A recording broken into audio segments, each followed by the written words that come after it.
This is 34 3/4.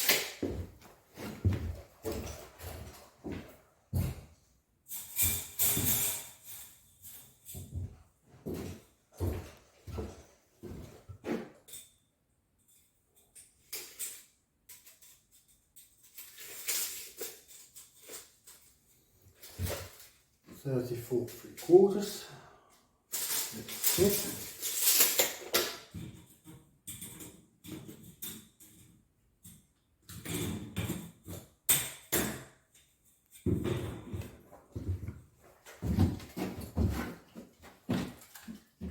Same thing.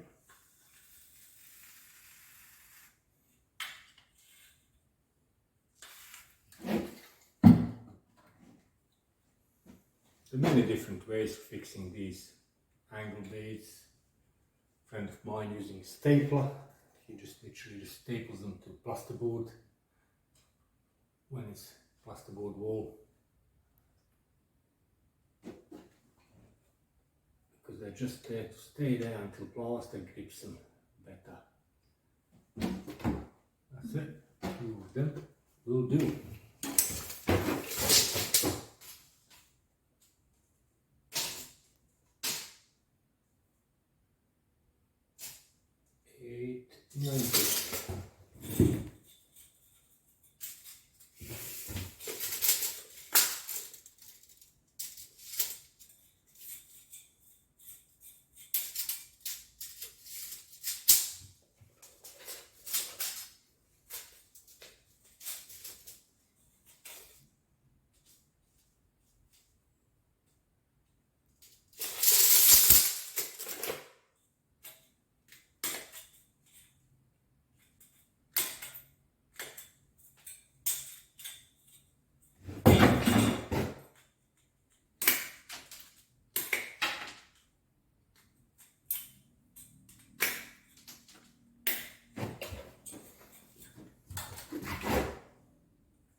This I found to be the easiest and cleanest way of fitting these angle blades, thin coats. I believe someone make a mess with this as well, but I found it easy and clean. It's very personal, really. Someone likes it one way, someone likes it the other way. Why? Because I can really bring them close together on the joints so they're nice and flush. It's good. Right, let's go to the other one.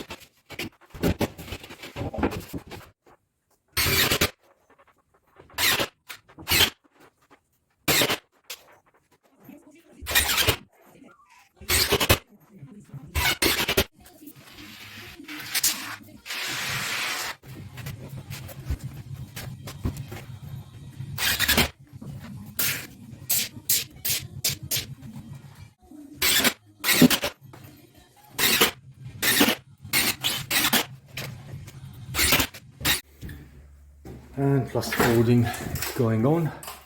As you can see, I'm using a blue color soundboard. It's mainly because it's a bedroom, just to insulate as much as I can from external noises. And also here, the wall that's going to lead to little kitchen porch, stroke utility, where the washing machine is going to be there on the other side. I'm going to pay extra attention to that. So on this side I'm going to have a soundboard, and it's going to be double boarded on the other side as well, just to give more density to the wall and insulated between the studs with quilt, just to give as much as possible sound, deadening sound insulation between washing machine and the bedroom, just for the comfort. Another little tip, as and when I'm joining a stud wall with masonry wall, obviously there's a joint there between the stud wall and the masonry. If you finish your plasterboard there right on that joint between stud and masonry, plaster will always crack because that's the weakest point. Stud wall works differently than masonry on temperatures, on humidity. We're talking about expansion, contraction and everything else, and there's always going to be a hairline crack there. So to avoid that, the best thing is to plan your masonry and stud in a way that your dry line, your plasterboard is going to oversail the masonry part for at least 3 or 4 inches, and then stick that section with foam adhesive. And on that way you will achieve good bond between plasterboard and masonry, transferring over to the stud wall. And once that is all backed and plastered, there's a very minimal chance of any cracking to occur there, because your joint is actually here behind.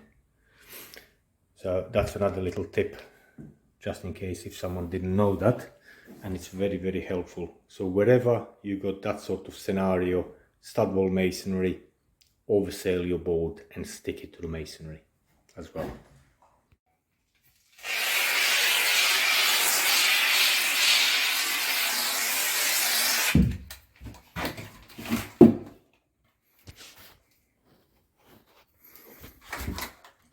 So, bit of foam on the board, and then just bring the board to the wall.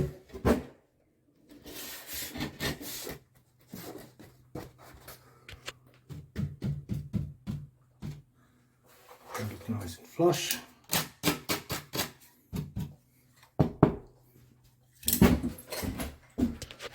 And it's fairly tight to the existing wall. Just want to make sure it's going to stay there. Don't have to push it hard or anything, just bring it to the wall and just let the foam set there. This foam does not, it's not just expanding foam, it's actually adhesive, it's polyurethane adhesive. It's fairly fast set, and it does not expand a lot. Stick it on, and after about a couple of minutes, just check it, just make sure it's still flush on the joint and it's plumb.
And the time has come to do the floor joist.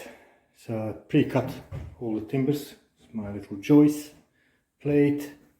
Put a few bricks from that side there. Just need to put little sleeper wall and short plate as well, just to take the last joist behind the corner. And yeah, it's going to be one there and another floor here. All the joists are stacked up on the side. So here I'm going off existing wall here. I'm going to screw them up against flush with old joists and just project them over and sit them on the new plate. Also, this corner here where the wall has been cut back, I have flushed the lining, added the extra piece on, stick it on and screwed it so it flushes with the wall. Wall is very uneven, it's out of plumb, so I sort of took the bottom bit of render off where it's been protruding too far into the room, and I'm going to build up this side here, top, and this edge here, I'll have to just fill it in with sand cement. It's between 1/2 inch and 2 inches all the way up, just goes in and out, so that's all going to be filled in tonight. The rest of the plasterboard is done. Need to put a few more angle beads and then it's ready just to start skimming everywhere. So let's get on with the floor first. To set the floor plate, what we're going to do is we're just going to clean up the top of that block. Then I'm going to put sand cement pug, then DPC 115mm or 4-inch DPC over it, then more pug, and then bed the plate on. The plate is just 4x2, nice and straight, treated, and I'm just going to bed it on nice and level so it corresponds with same height as here. So when I put my joist in, it's all going to project same level.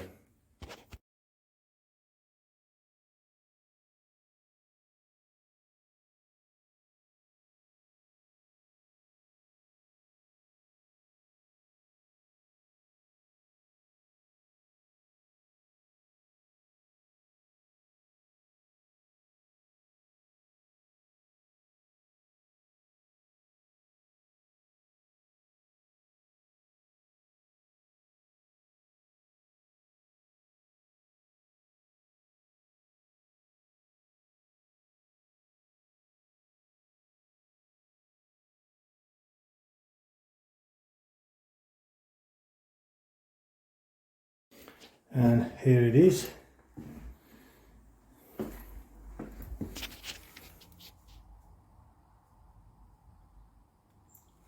Dead on. It's ready. I was gonna start screwing them there as well, but I don't want to put any force now on that plate until it sets, because it might sink down. So I'll just leave it. I'll fix joists to the plate tomorrow. And yeah, now this bedroom is done. Now I'm gonna do the same thing in the kitchen. And this is following afternoon. Joists are all in, fixed to the plate. It's all gone off, nice and solid.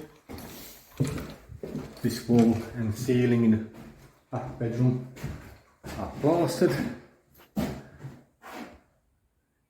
Hard to zoom in, still fresh and damp. Joisting, so solid now.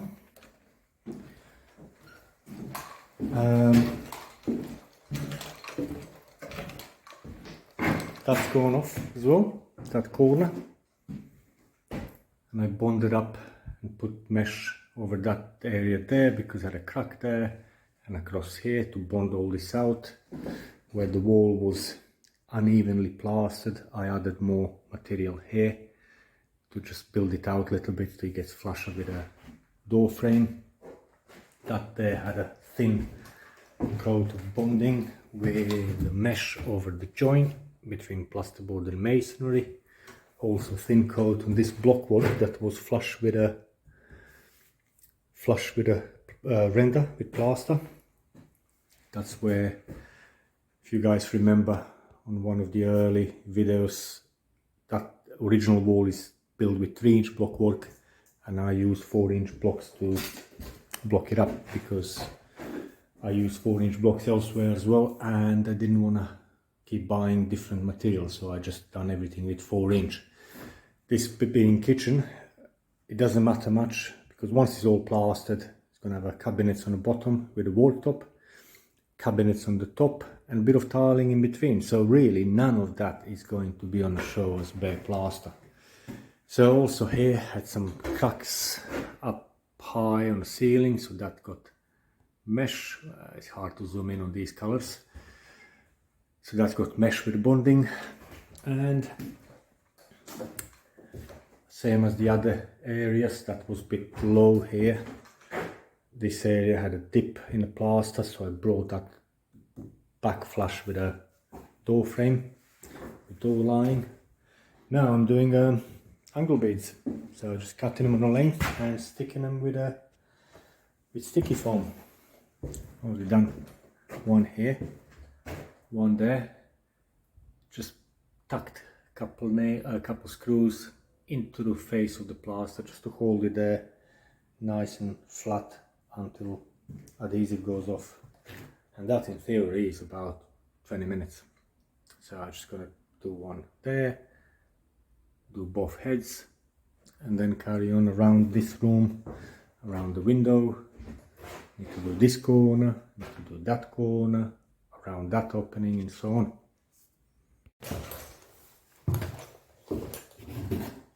Really, sticking beads is easy.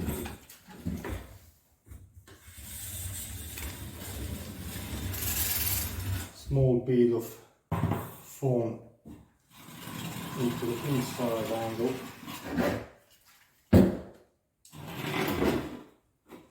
Then just bring it onto the corner, push it in, keep your fingers nice and clean, and then just a few screws just to tuck it in.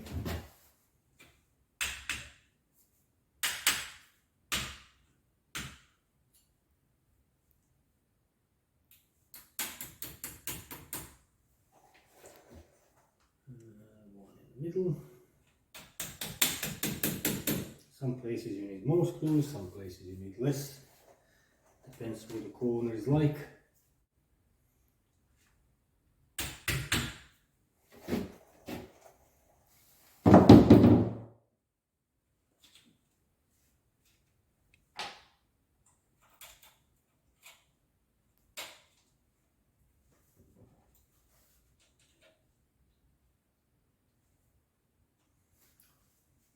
Right, that's done. Let's do the heads.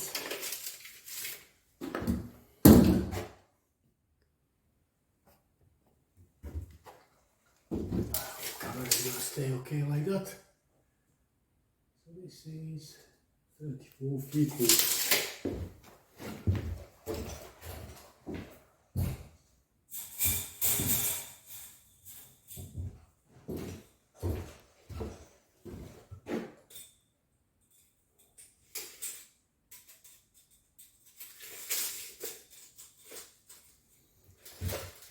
$34 3/4. That's it.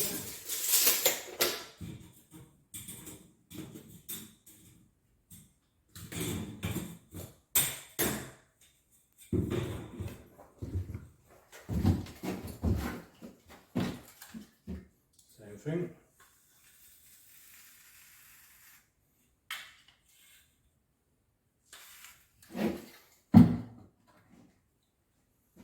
There are many different ways of fixing these angle beads. A friend of mine using a stapler, he just literally just staples them to plasterboard when it's plasterboard wall, because they're just there to stay there until plaster grips them better.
Ta-da!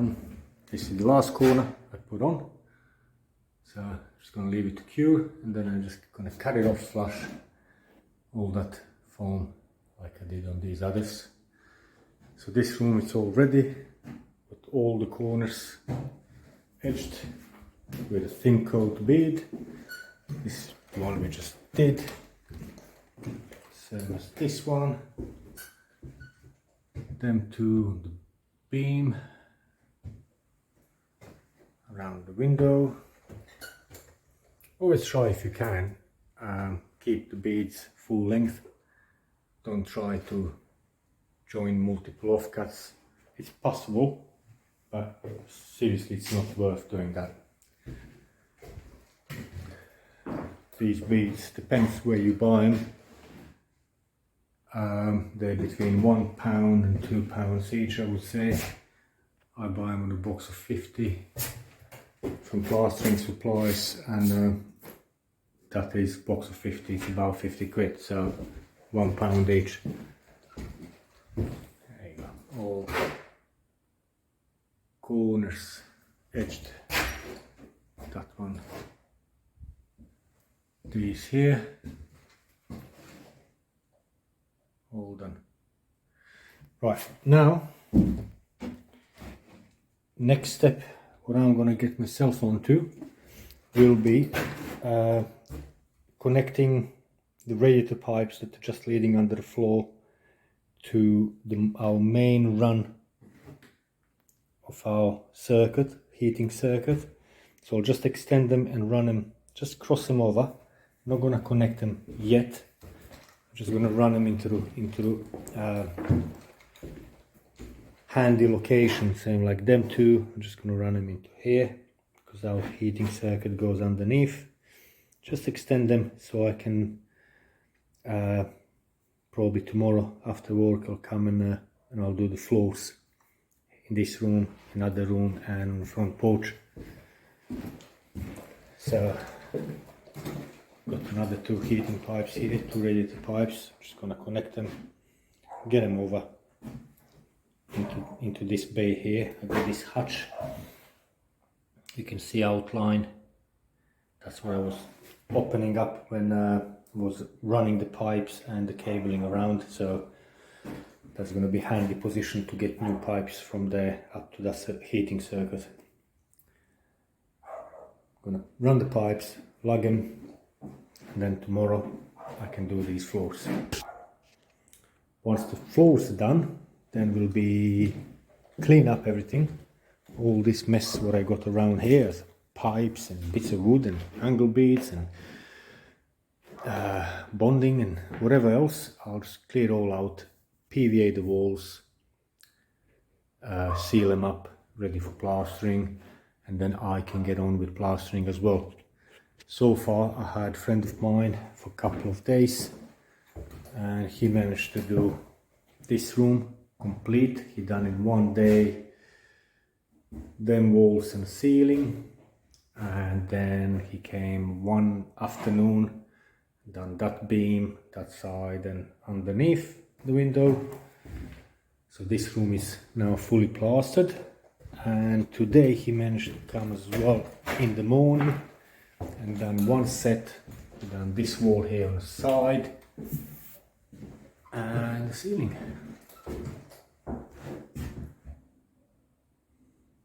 Still very wet, so it's very humid here, that's why I kept all evening doors open, bit of draft, help drying. So yeah, heating pipes, floor, PVA all the walls, and I'm gonna get on plastering as well. Everything is being bonded, whatever needed to be bonded has been bonded, reinforced, flattened out. It's hard to run a camera on this kind of light. It's like late afternoon, sun is gone down, but it's still, you can see that it's still daytime sort of thing. Inside with all these dark colors, it's quite hard to film, so I need to get some extra lights.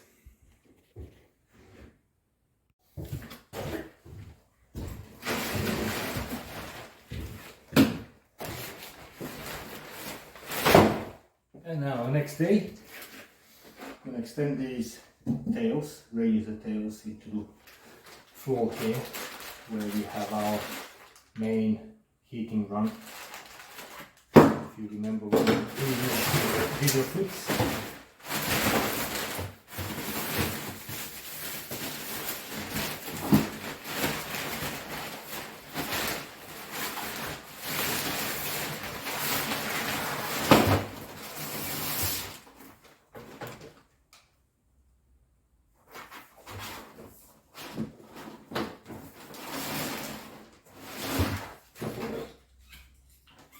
So cut it on the line.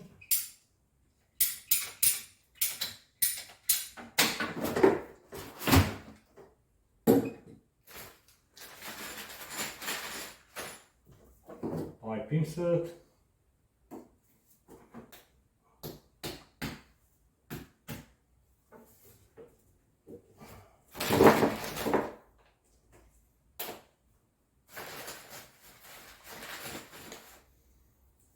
I also put pipe inserts on copper pipe. You don't have to for stability of the pipe, but it's nice to have that nice rounded edge so the pipe is not forcing against the O-ring.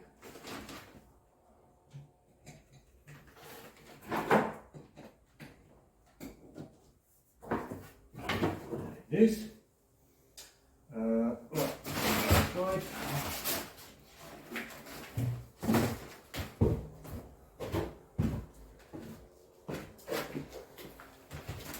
Now, because we're going to have open end on the floor, just put a bit of tape over the end.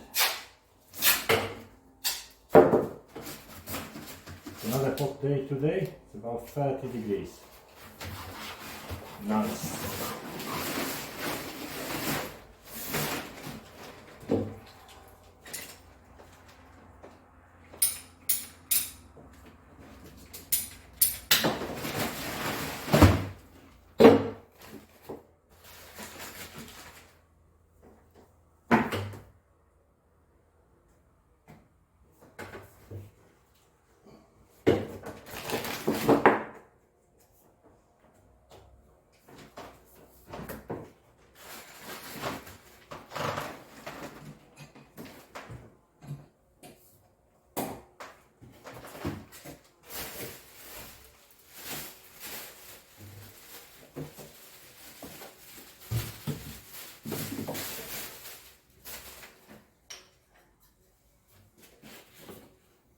Now we're plugging.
That one is done. Just gonna do the other two floors now. The other two radiators.